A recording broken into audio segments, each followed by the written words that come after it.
นายหน้าคนลาวประกาศซอกหาแม่หญิงลาวอายุระหว่าง18หา35ปีผ่านสื่อสังคมออนไลน์เพื่อหับจ้างถือพาแทนให้แก่คู่ผัวเมียชาวจีนแม่หญิงลาวที่เข้าสู่กระบวนการนี้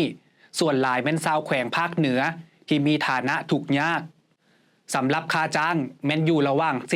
45,000หา50,000หยวนการจ่ายเงินค่าจ้างจะเริ่มขึ้นก็ต่อเมื่อตัวอ่อนมีหัวใจภายหลังสีดตัวอ่อนเข้าไปในหมดลูกของแม่หญิงในระหว่างถือพาแม่หญิงจะได้หับค่าจ้าง 2,000 หยวนต่อเดือนแต่จะถูกจ่ายเป็นงวดละ3เดือน6เดือนหรือ9เดือนขึ้นนำข้อตกลงปัจจุบันมีสถานบริการเห็ดเด็กหลอดแก้วซึ่งเป็นของคนจีนอยู่ทางภาคเหนือของลาวโดยหับผิดชอบค่าใช้จ่ายต่างๆตลอดขบวนการ